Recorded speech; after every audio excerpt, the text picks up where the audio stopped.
আসসালামু আলাইকুম। সকলকে হুজাইফা চ্যানেলে স্বাগতম। আজকে আমরা আলোচনা করব সমন্বিত উপবৃত্তির কর্মসূচিতে প্রাইমারি শিক্ষা সহায়তা ট্রাস্টের কিভাবে অনলাইন ফর্ম পূরণ করবেন সে বিষয়টা আপনাদের মাঝে বিস্তারিত তুলে ধরব।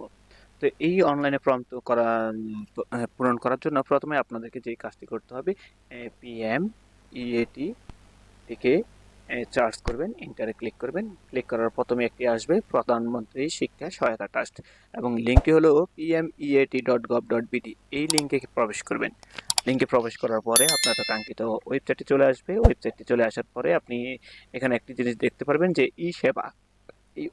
এই সেবা থেকেই এইচএসপি এমআইএস ষষ্ঠ থেকে দ্বাদশ এখানে ক্লিক করবেন। ক্লিক করলে নতুন একটি ওয়েবসাইট ট্যাব হবে। ট্যাবটি ওপেন হবে। ওপেন হওয়ার পরে এখানে ইন নাম্বার দিবেন এবং পাসওয়ার্ড দিবেন। ইন ও পাসওয়ার্ড দিয়ে আপনাকে এই ক্যাপচারটি পূরণ করে নেবেন। ক্যাপচারটি অবশ্যই সঠিকভাবে পূরণ করবেন। এই ক্যাপচারটি পূরণ করার পরে আপনি আপনার কাঙ্ক্ষিত লগ ইনে ক্লিক করবেন। ক্যাপচারটি পূরণ করার পরে এখানে লগ ইনে ক্লিক করবেন। লগ ইনে ক্লিক করার পরে আপনি আপনার ওটিপি পেয়ে যাবেন। যে ওটিপি যেই মোবাইল নাম্বার দেওয়া হয়েছে সেই মোবাইল নাম্বারে আপনি ওটিপি চলে আসবে। তো ওটিপি যখন মোবাইল নাম্বারে চলে আসবে তখন আপনি ওটিপিটি এখানে সিলেক্ট করে দেবেন। ওটিপিটি এখানে লিখে দিবেন। যে ওটিপিটি লেখার পরে আপনি ক্লিক করবেন যে যাচাইতে ক্লিক করলে আপনার ওয়েবসাইটটি ড্যাশবোর্ড এরকম লোডিং হতে থাকবে। তো এরকম লোডিং হওয়ার পরে আপনি আবেদন করার প্রক্রিয়াটি পেয়ে যাবেন। আবেদন করার জন্য আপনাদেরকে এরকম লোডিং হওয়ার পরেই আপনি আবেদন করতে পারবেন। আবেদন হওয়ার জন্য পরবর্তীতে কি করতে হবে সেটা প্রাথমিক নির্বাচনে ক্লিক করে আপনি আবেদন করে নিতে পারবেন। তো চলুন আবেদনটা শুরু করে দিই। কীভাবে আবেদন করবেন সেটা অবশ্যই আপনি আপনার যেই এই হাতে যেই প্রতিষ্ঠান থেকে যেই ফর্মটি পূরণ করলেন স্টুডেন্টদের কাছ থেকে তথ্য নিয়ে সেই ফর্মটি সামনে নিয়ে আবেদনটি করতে হবে। তো চলুন শুরু করে আবেদনটি। টিভি দেওয়ার পরে আপনার যখন লগ ইন হবে, লগ ইন হওয়ার পরে আপনি আপনার ড্যাশবোর্ডটি দেখতে পারবেন ঠিক এরকম যে ড্যাশবোর্ড শিক্ষাবর্ষ 2020 বা অর্থ বছর 2024-25। এই দেখার পরে আপনাকে যে কাজটি করতে হবে সেটা হলো প্রথমত ডাটা এন্ট্রি। এই ডাটাগুলো যে ফর্মে শিক্ষার্থীদের ফর্ম পূরণ করেছিলেন সেই ফর্মগুলো আপনাকে কালেকশন করেছিলেন সেই ফর্মগুলোকে আপনার এখন ডাটা এন্ট্রি করতে হবে অনলাইনে এন্ট্রি করার জন্য আপনাকে যে কাজটি করতে হবে, এখানে বাম পাশে যে মেনু বারগুলো দেখতেছেন এই মেনু বারের প্রাথমিক নির্বাচনে ক্লিক করবেন। প্রাথমিক নির্বাচনে ক্লিক করার পরে নতুন শিক্ষার্থীর এন্ট্রি এখানে ক্লিক করার পরে আপনাদের এই কাজগুলো কিন্তু শুরু হবে। তো এখানে বিষয়টা খেয়াল রাখবেন, ভর্তি শিক্ষাবর্ষ থাকবে 2025, অবশ্যই 2025 থাকবে এবং অর্থ বছর থাকবে 2024-25। এই দুইটা জিনিস অবশ্যই চিহ্নিত করা থাকতে হবে। এবং আরো একটা বিষয় খেয়াল করবেন, যখন দেখবেন যতগুলো স্টার চিহ্ন, লাল দাগের স্টার চিহ্ন আছে সবগুলোই পূরণ করতে হবে। এগুলো অবশ্যই পূরণ করে নিতে হবে। পূরণ করার শুরুতে শিক্ষার্থীদের জন্ম সনদের নম্বর এই অংশটুকু এখানে তুলবেন। যে শিক্ষার্থীর যে জন্ম সনদ আছে তা এখানে তুলে নিতে হবে। যেমন আমরা যদি লিখি শিক্ষার্থীর জন্ম সনদ, আপনার ফর্ম থেকে কালেকশন করবেন শিক্ষার্থীর জন্ম সনদ নম্বর 2013। শিক্ষার্থীর জন্ম সনদে তোলার পরে এখানে শিক্ষার্থীর জন্ম তারিখ দিয়ে দিবেন। যে জন্ম তারিখ কত তারিখে দেওয়া আছে জন্ম তারিখ তা এখান থেকে শিক্ষার্থীর দিয়ে দিবেন। যেমন মাস সিলেক্ট করবেন জুন এবং সন সিলেক্ট করবেন, এরপর তারিখ সিলেক্ট করবেন। আর এগুলো অবশ্যই শিক্ষার্থীর জন্ম সনদগুলো থেকে শিওর হয়ে নেবেন যে আসলেই শিক্ষার্থীর যে জন্ম তারিখটা দেওয়া আছে সেটা জন্ম সনদের সাথে অবশ্যই মিলিয়ে নেবেন। যে এখানে কি লেখা আছে সেই অংশটুকু মিলিয়ে নেবেন। এরপরে জন্ম সনদের নম্বর যাচাই এখানে ক্লিক করে ভেরিফাই করে নেবেন। ভেরিফাই করে নিলে শিক্ষার্থীর সকল কিছু এখানে তুলে ধরা হবে। যে শিক্ষার্থীর নাম, শিক্ষার্থীর ইংরেজি নাম, যদি ইংরেজি, এখানে একটা জিনিস খেয়াল করবেন, যদি ইংরেজি জন্ম সনদটা যে জন্ম নিবন্ধন করা হয়েছে সেটা যদি ইংরেজি করা না হয়ে থাকে তাহলে ইংরেজি নামটা আসবে না। আর ইংরেজি করা হয়ে গেলে অবশ্যই ইংরেজি নামটা অটোমেটিকলি চলে আসবে। শিক্ষার্থীর জন্ম সনদের ইংরেজি নামটা চলে আসবে। এটা দেওয়ার পরে দ্বিতীয়ত করবেন শিক্ষার্থীর পিতার এনআইডি। তাহলে পিতার এনআইডিটা এখানে তুলবেন। পিতার এনআইডি,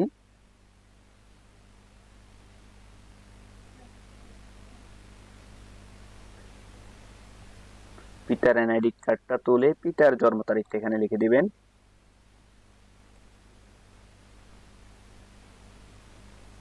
একইভাবে সন সিলেক্ট করবেন। এই যেভাবে দেখাচ্ছে এইভাবে যদি আপনারা পূরণ করে থাকেন ফর্ম, তাহলে এই ফর্মের প্রতিটি আবেদনেই সঠিক হওয়ার সম্ভাবনা থাকবে, কেউ মিস যাবে না এইভাবে যদি পূরণ করতে পারেন। তো এখানে ক্লিক করার পরে একইভাবে জাতীয় পরিচয়পত্র যাচাইকরণ, শিক্ষার্থীর পিতার জাতীয় পরিচয়পত্র যাচাই করলে এখানে একটা ক্যাপচার আসবে, এই ক্যাপচারটা অবশ্যই তুলে দিতে হবে।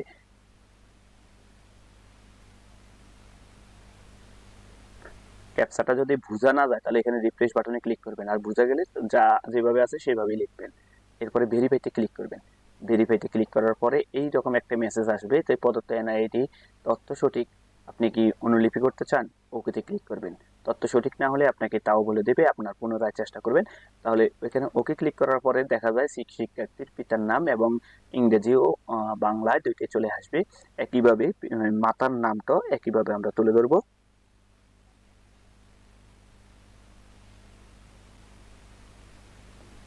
জাতীয় পরিচয়পত্র নম্বরে ক্লিক করব। ক্লিক করার পরে এই ক্যাপচাটা অবশ্যই ভেরিফাই করে নেবেন, প্রতিবারে ক্যাপচাটা ভেরিফাই করবেন। এরপরে ভেরিফাইতে ক্লিক করবেন। প্রদত্ত এনআইডি তথ্য সঠিক, আপনি অনুলিপি করতে চান কিনা এখানে ওকেতে ক্লিক করবেন। তাহলে এই অংশটুকু পূরণ হয়ে যাবে। শিক্ষার্থীর জেন্ডার অবশ্যই পুরুষ এবং জন্মস্থান, এখানে শিক্ষার্থী যে অংশে জন্মস্থান করেছে সেটাই এখানে তুলে ধরবেন। শিক্ষার্থীর জন্মস্থান,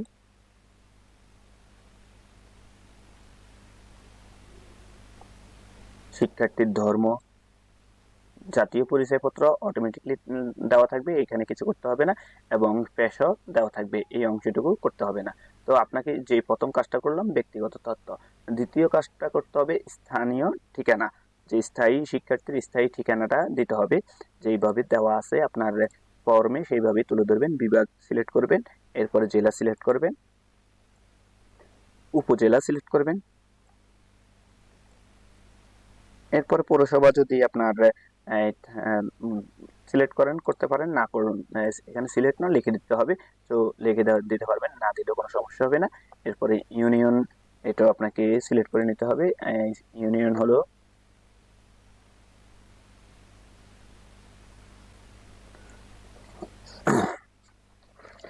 দ্বিতীয় ধাপে চলে যাব আমরা বর্তমান ঠিকানাতে। বর্তমান ঠিকানার ক্ষেত্রে একইভাবে তুলে ধরবেন। যদি একই রকম থাকে তাহলে একই রকম দিয়ে দিবেন, যে বিভাগ চট্টগ্রাম, জেলা চাঁদপুর, উপজেলা নাম সিলেক্ট করে দিবেন। পৌরসভার ঘর খালি রাখলে চলবে, কারণ যেগুলো লাল দাগের এগুলো অবশ্যই অবশ্যই সিলেক্ট করতেই হবে। এগুলো সিলেক্ট না করলে আপনার পরবর্তী ধাপে আপনি যেতে পারবেন না। সো এগুলো আপনাকে সিলেক্ট করতেই হবে।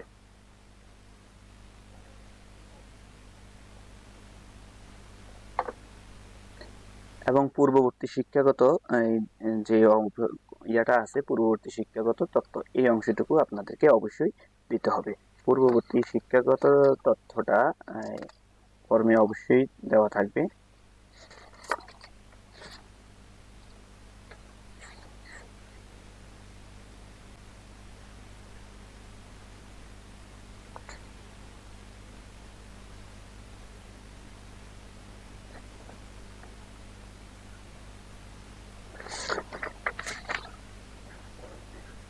এখানে বিভাগ সিলেক্ট করবেন যে কোন বিভাগে সে পড়াশোনা করছে, এবং জেলা সিলেক্ট করবেন কোন জেলায় পড়াশোনা করা হয়েছে, উপজেলাও সিলেক্ট করবেন।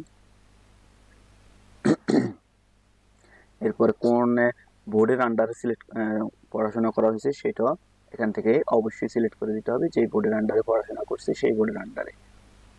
এটা একটু সিলেক্ট করার পূর্বে অবশ্যই পূর্ববর্তী শ্রেণী এই অংশটুকু সিলেক্ট করতে হবে। যদি মাদ্রাসা হয় মাদ্রাসা, আর যদি জেনারেল হয় তাহলে অবশ্যই শুধুমাত্র পঞ্চম সিলেক্ট করবেন। সিলেক্ট করার পরে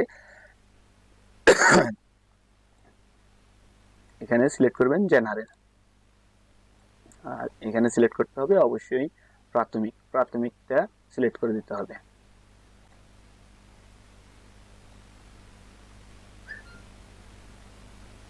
প্রাথমিক তো নাই, তাহলে আপনাকে সিলেক্ট করতে হবে ডিপিই। ডিপি হলো প্রাথমিকের অধিদপ্তর।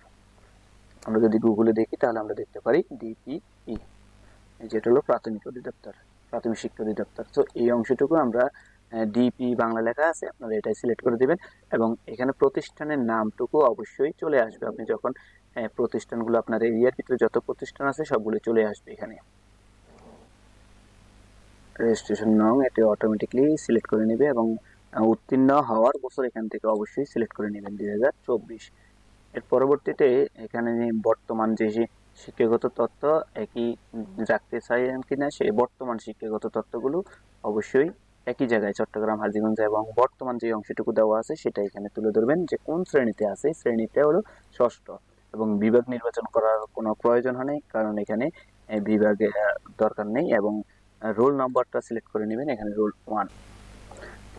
এখানে যদি আপনার স্কুলে শাখা থাকে তাহলে অবশ্যই এখানে শাখা সিলেক্ট করবেন, যেমন আমি লিখে দিলাম শাখা। এর পরবর্তীতে যদি এই ভর্তি ভর্তি হওয়ার যে রুল ছিল সেই রুলটা এখানে লিখে দিবেন। লিখে দেওয়ার পরে আপনার পরবর্তী ধাপে চলে যাবেন। পরবর্তী ধাপে দেওয়া আছে অভিভাবকের তথ্য। এটা খুবই গুরুত্বপূর্ণ। অভিভাবকের তথ্য যে অভিভাবক কে হবে, এখানে অভিভাবক যে হবে তাকে এখানে তুলে ধরবেন। যদি মাতা হয় মাতা, পিতা হলে পিতা, অন্যান্য হলে অন্যান্য, তাহলে অভিভাবক তুলে ধরলে তার আইডি কার্ডগুলো শো করবে।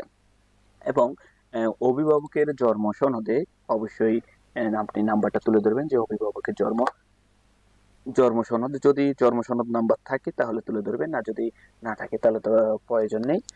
অভিভাবকের জাতীয় পরিচয়পত্র এগুলো তুলে ধরতে হবে।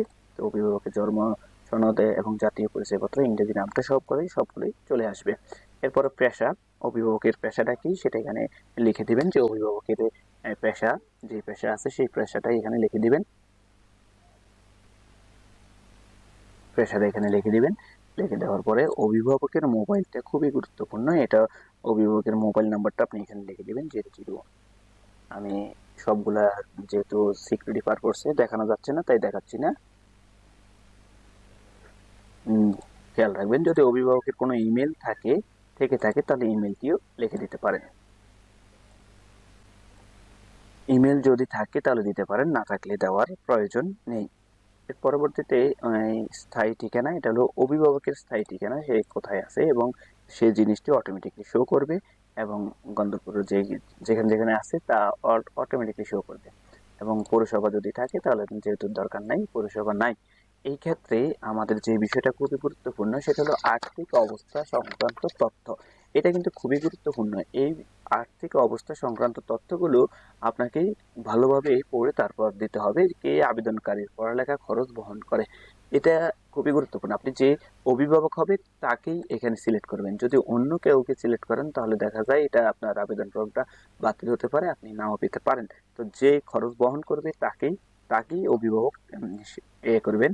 এরপর আবেদনকারী কি বাংলাদেশের ক্ষুদ্র নৃগোষ্ঠীর পরিবারের সদস্য, এটা অবশ্যই যদি হয় তাহলে তো হয়েছে, না হলে না দিবেন। আবেদনকারী কি মুক্তিযুদ্ধ প্রজন্ম, না হলে না দিবেন। তবে এগুলো যদি হ্যাঁ হয়ে থাকে তাহলে সেই অনুসারে আপনাকে প্রমাণ সাবমিট করতে হবে। অভিভাবকের শিক্ষাগত যোগ্যতা, যতটুকু যোগ্যতা আছে তাই আপনারা সিলেক্ট করবেন। যেমন স্নাতক পর্যায়ে নিম্নে অভিভাবকের স্বামী স্ত্রীর শিক্ষাগত যোগ্যতা, এক্ষেত্রে স্বামী হলে অবশ্যই স্বামী বা স্ত্রী হলে অবশ্যই স্ত্রীর ক্ষেত্রে যে অভিভাবক হয় তার বিপরীতটাই এখানে ঘটবে। এরপরে আবেদনকারী কি সরকারি কোনো উৎস থেকে উপবৃত্তি বা শিক্ষা ভাতা পান কিনা, এই জিনিসটাতে যদি থাকে তাহলে অবশ্যই দিবেন, আর না থাকলে নাই ব্যবহার করবেন। আবেদনকারী কি কোনো শারীরিক প্রতিবন্ধিতার কার্ডে পান কিনা, এক্ষেত্রে অবশ্যই না। যদি শারীরিক কোনো প্রতিবন্ধী হয় তাহলে সেটা অবশ্যই দিয়ে দিবেন তাদের জন্য। এক্ষেত্রে উপরে তার এই অবস্থা সিলেক্ট করে নিতে হবে। আবেদনকারী অভিভাবকের কি কোনো শারীরিক প্রতিবন্ধীর কার্ড আছে, যদি থাকে তাহলে দিতে পারেন, তবে হ্যাঁ দিলে কিন্তু প্রমাণ সহকারে আপনাকে সাবমিট করতে হবে। সেই ক্ষেত্রে না দেওয়াই ভালো। যদি থাকে তাহলে দিতে পারেন, আপনার যদি প্রমাণ থাকে তাহলে অবশ্যই দিবেন। আবেদনকারী কি কোনো জন্মগতভাবে দীর্ঘমেয়াদী কোনো রোগে ভুগছেন, এই যে হ্যাঁ দেওয়ার পরে সেটা কিন্তু সংযুক্ত করতে হবে, প্রমাণ সহ দিতে হবে, প্রমাণ সহকারে। যে আবেদন করছে সে যদি কোনো রোগে ভুগে থাকেন তাহলে তা অবশ্যই প্রমাণ সহকারে আপনাকে সাবমিট করতেই হবে। তো এই ফাইলটাতে তারা কিন্তু হ্যাঁ দাগাইছে, কিন্তু সেই ক্ষেত্রে প্রমাণ নাই বিদায় সেটা নাই দেওয়াই উত্তম হবে, প্রমাণ সহকারে দিতে হবে। আবেদনকারী অভিভাবক কি জন্মগতভাবে দীর্ঘমেয়াদী কোনো রোগে ভুগছেন, না। আবেদনকারী মা ও অভিভাবকের সুনির্দিষ্ট কোনো মাসিক আয়ের উৎস, এই যে এখানে যদি জন্মগত মাসিক আয়ের কোনো উৎস এক্ষেত্রে না, আবেদনকারী অভিভাবকের শহরে গ্রামে এলাকায় মাসিক সুনির্দিষ্ট আয়ের উৎস আছে কিনা সেটা না। আবেদনকারী অভিভাবকের শহরে গ্রামে সুনির্দিষ্ট আয়ের উৎস না। এই পরিবারের কয়জন সদস্য চাকরি করেন, যে পরিবারের কয়জন সদস্য চাকরি করেন এই ক্ষেত্রে দিতে হয়, যদি করে কেউ সেটা উল্লেখ করবেন, আর কেউ না করলে কেউ না। আবেদনকারীর অভিভাবক কোনো উৎস থেকে কি কোনো আয় করেন, সেখানে সেটা যে উৎস আপনার কৃষিকাজ, এবং মাসিক আয়ের পরিমাণটা কেমন সেটা অবশ্যই দিতে হবে। 18 বছরের নিচে পরিবারের সদস্যের সংখ্যা, 18 বছরের নিচে পরিবারের সদস্যের সংখ্যা হলো কত অথবা তার নিচে, এই জিনিসটা অধিক হলে অধিক এবং নিচে হলে নিচে। আবেদনকারী কোন এলাকায় বাস করেন সেটা তুলে ধরতে হবে। সমতল এবং বাড়িতে কয়টি কক্ষ আছে, এক্ষেত্রে হলো 3টি কক্ষ। বাড়িতে কি বিদ্যুৎ আছে, থাকলে অবশ্যই, না থাকলে নাই। বাড়িতে কোন ধরনের টয়লেট ব্যবহার করা হয়, কাঁচা। বাড়িতে কি কোনো টেলিভিশন আছে, সেক্ষেত্রে আপনার এই যে পরম অনুসারে দিবেন বাড়িতে কিসে রান্না হয়, খড়কুটো।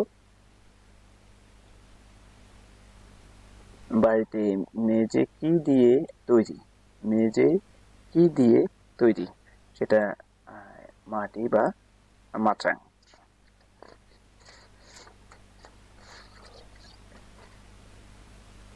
আবেদনকারীর বাড়ির কক্ষে দেয়াল কি দিয়ে তৈরি,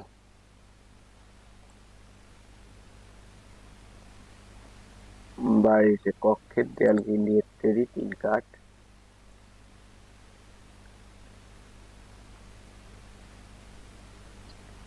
আবেদনকারীর বাড়ির ছাদ কি দিয়ে তৈরি,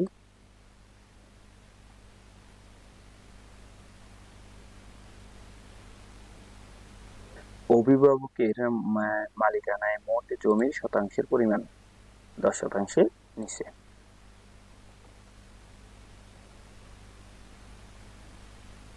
আবেদনকারী অভিভাবকের কোনো কার্ড আছে কি, যদি কোনো কার্ড থাকে তাহলে এখানে সিলেক্ট করবেন, আর যদি না থাকে তাহলে ভালো।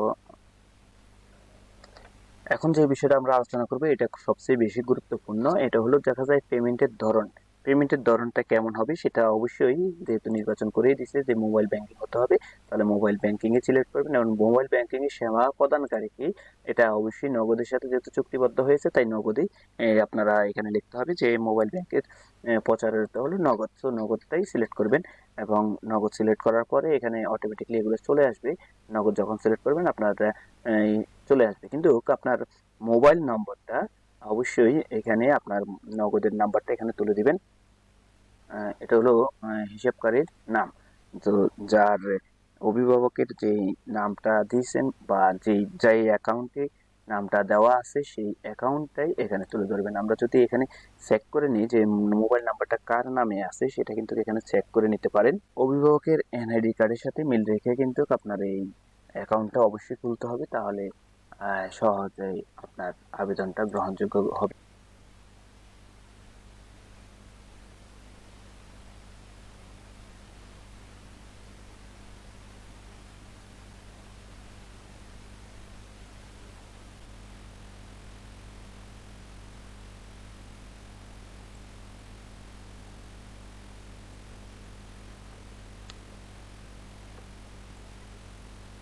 তো একজন শিক্ষার্থী যখন আপনি আবেদন করবেন তখন এই সংরক্ষণে ক্লিক করার পরে আপনি সেভ করে রাখবেন। সেভ করে রাখার পরে যে কাজটি করবেন আপনি দেখতে পারবেন যে আপনার এটা আবেদন হয়েছে কিনা। যদি আবেদন হয়ে থাকে তাহলে এই ফর্মে প্রাথমিক নির্বাচনে যে শিক্ষার্থীর প্রাথমিক তালিকায় এখানে ক্লিক করবেন। এখানে ক্লিক করে আপনি শিক্ষার্থীর নির্বাচন 6ষ্ঠ শ্রেণী সিলেক্ট করবেন এবং এখানে যে অংশটুকু আছে শিক্ষার্থীর এনআইডি কার্ডের নাম্বারটি এখানে তুলে ধরবেন। এনআইডি কার্ডের নাম্বারটা এখানে যদি তুলে ধরেন তাহলে আপনি শিক্ষার্থীর ইয়াটুকু খুঁজে পাবেন, যে আসলে এই শিক্ষার্থীকে যদি খুঁজেন তাহলে দেখে আসবেন যে আপনার আবেদন হয়েছে, সম্পূর্ণ আবেদন হয়ে গেছে। আপনি এখানে ক্লিক করলে আপনি দেখতে পারবেন আপনার শিক্ষার্থীর আবেদন হয়েছে কিনা। তো এই ছিল যে আবেদন করার প্রক্রিয়াটি, আপনারা এইভাবে আবেদন করে নেবেন। এইভাবে যদি আবেদন করে নেন তাহলে আপনার আর যে উপবৃত্তি পাওয়ার সম্ভাবনা থাকবে 100%। আশা করি বুঝতে পারছেন। দেখা হবে পরবর্তীতে অন্য কোনো বিষয় নিয়ে। সে পর্যন্ত সকলেই ভালো থাকবেন, এবং এই চ্যানেলটি ভালো লেগে থাকলে আপনার চাকরি শিক্ষার্থী বন্ধুদের সাথে অবশ্যই আপনার যোগাযোগ করবেন এবং শেয়ার করবেন, আপনার শিক্ষার্থী বন্ধুদের সাথে শেয়ার করবেন। এবং যারা বিভিন্ন বিষয়ে ক্লাস নিয়ে পেতে চান তারা অবশ্যই কমেন্ট করবেন যে কোন বিষয়ে আপনারা ক্লাস পেতে চান, সেই বিষয়ে আমরা ক্লাস দিব আপনাদেরকে প্রতিনিয়ত। দেখা হবে পরবর্তী অন্য কোনো বিষয় নিয়ে। সে পর্যন্ত সকলেই ভালো থাকবেন, এবং এই চ্যানেলটি ভালো লেগে থাকলে সাবস্ক্রাইব করে রাখবেন এবং বন্ধুদের সাথেই শেয়ার করবেন।